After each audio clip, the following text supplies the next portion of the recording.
So we're trying something new.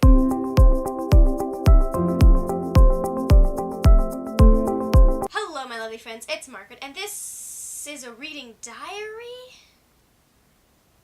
Yeah, so I'm not entirely sure what I'm doing with this particular... I have an idea of what I want to do with this, and I'm hoping that it'll work. But I'm not entirely sure. Different setup today, but I wanted to kind of do something a little different from my regular videos because this is more of...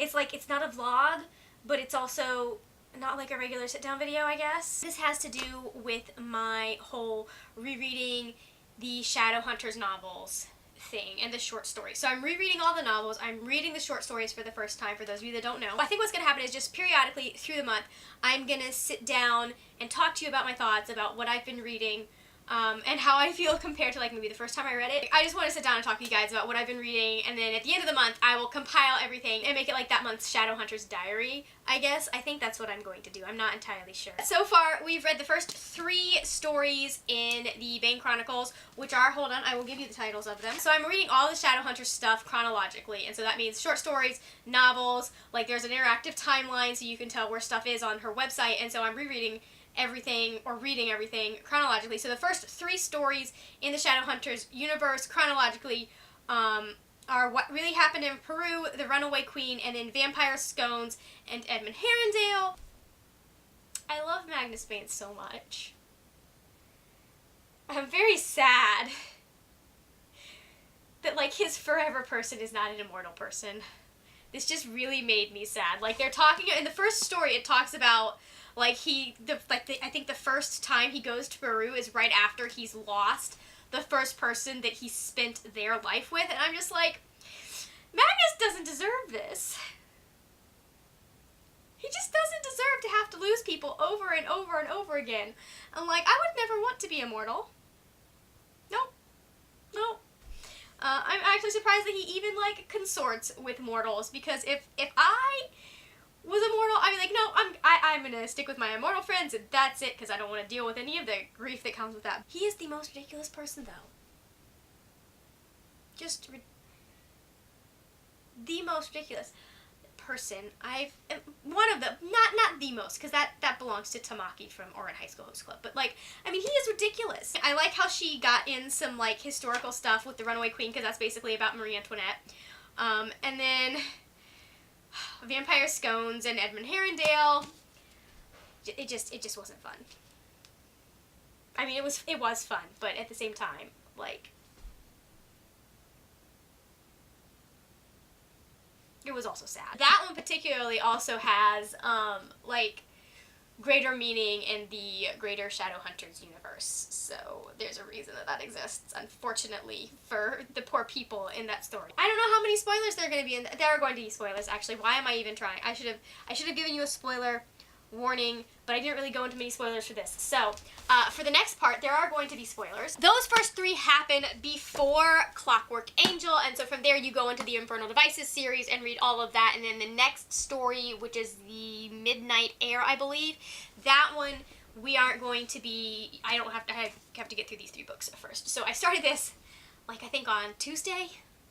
It is now January 31st, so I don't know if I'm going to finish this by the end of January, which was my goal, but I'm hoping. I don't have much to do this evening, and so I think I'm going to take, like, all of this evening and try and get past, because I'm at page 80, and there are 476, so I have another 390 pages to go. We are right at the beginning with Tessa kind of finding out about the Shadowhunters. Speaking of which, this is where there will be spoilers in the video. So if you haven't read this and you care about spoilers, stop watching. Come back when you've read this, because you should read this. This is like, I love this so much. I'm sure it's not at all accurate because I was reading her foreword. Alright, let's just start this. I'm sure it is not at all accurate because I was reading her foreword, and like her research, from what I understand, basically just consisted of reading novels from the time period, which is a valid form of research. But there's also stuff that, like, I'd like to know if she had consulted some historical texts and stuff as well. I just would like to know that. I'm gonna read you a couple of things from her preface. Let's see. Oh yeah, when she talks about the preface, she talks about the girl with brown hair and the boy dressed in Victorian clothing. My heart. but she has this really great, she said, I wanted every girl reading the Infernal Devices to feel that she could be the heroine of a novel. Maybe even this one. I really liked that. So if you haven't read the foreword, it is really interesting. And I'm very glad that she wrote this series, because I really do like, probably of the three, probably Tessa is the most like me. Because I too would have a very hard time choosing between Will and Jim. And also, we're both very bookish. We both love our brothers. I don't remember all that much from there. But, like, I feel like she's the closest to who I am. Like, I also identify really heavily with Clary. I'm not at all like Emma. At all.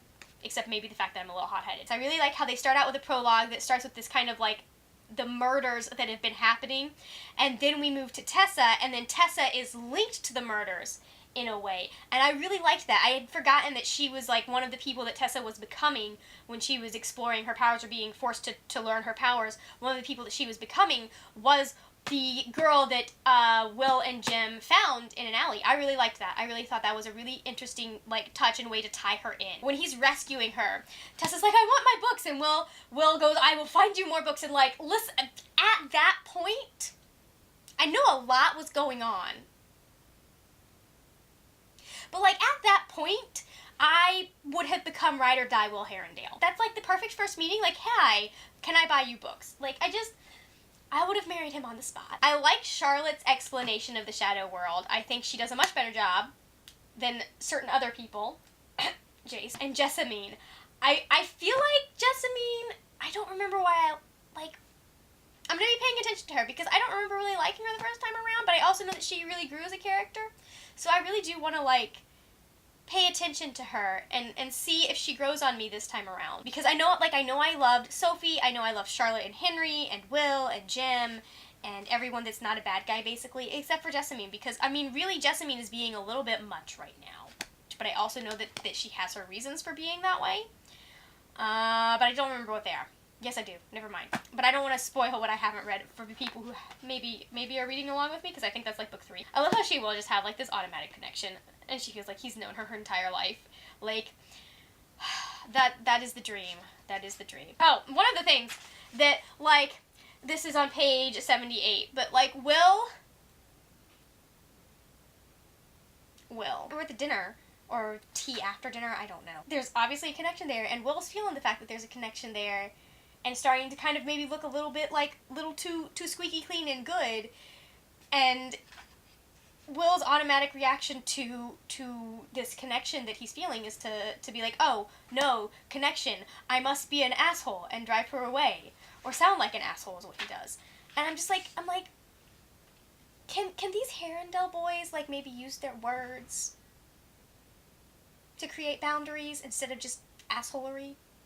Like, I feel like words are a much more effective way of creating boundaries than just being a butt face. I'm going to go and read some more. I don't know how much I'm going to get. I'm hoping I can get through most of it, because I don't want to have to finish very much of it tomorrow, because I have a whole new TBR for the BookTube games and all of that. I'll check in with you guys maybe one more time tonight, and then tomorrow if I finish the book. Yes, I'm still wearing the makeup from when I filmed earlier today, because I just figured I'd do this now. To wrap up my January Shadowhunters reread stuff. I have so many tabs, guys.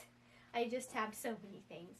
I got up to chapter 9 this month, so I have to finish Clockwork Angel and Clockwork Prince in the month of February, but that's okay. It's fine. It's all fine. I really do appreciate how this kind of is different from, because in City of Bones, I feel like a lot of the Shadowhunters, like Maris and Robert, weren't really taking Clary's issues seriously, and they were trying to cut Clary out, and so I really appreciate, and maybe it's just a sign of the time that's being, hold on, there we go, and maybe it's a sign of the time back then when kids kind of had to grow up a little bit earlier, and they didn't really have an understanding of adolescence, like you were a kid and then you were an adult. So I do appreciate that they're not trying to cut Tessa out of what's going on in here.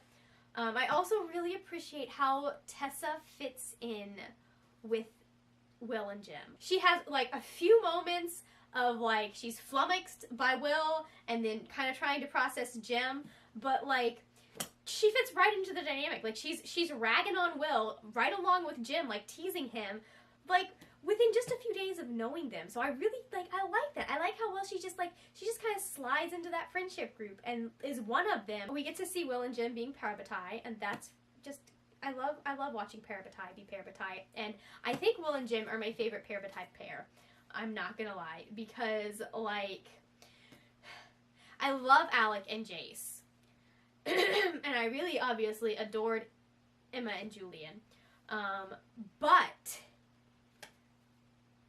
Will and Jim just have such this fantastic dynamic where they love each other so much, but at the same time they're not afraid to like joke around and like tease each other. I don't know if I noticed this the first time, but whatever, I can't remember exactly what the drug is, but whatever is poisoning Jim has symptoms, from what I've read about it, has symptoms similar to consumption.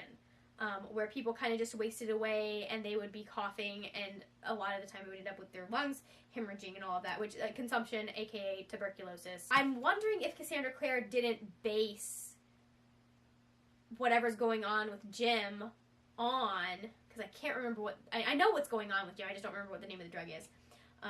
The fact that he's reliant on this drug and that he's being poisoned by this drug, I'm wondering if she didn't base that on like reports of consumption, because that was a big thing back in the 1800s.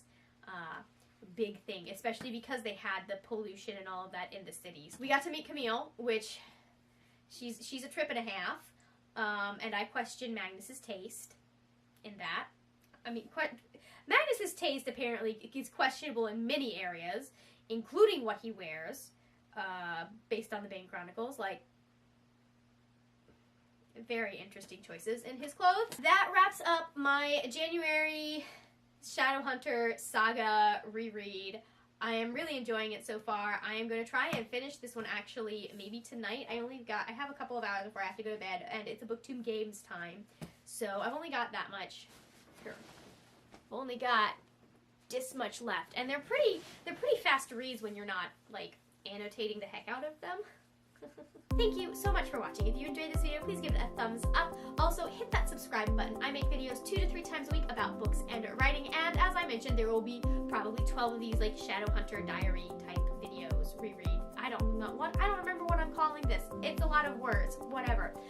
If you want more of me, you can find me on Instagram and Twitter. Those are both at the word nerd, with a 3 in nerd instead of the E.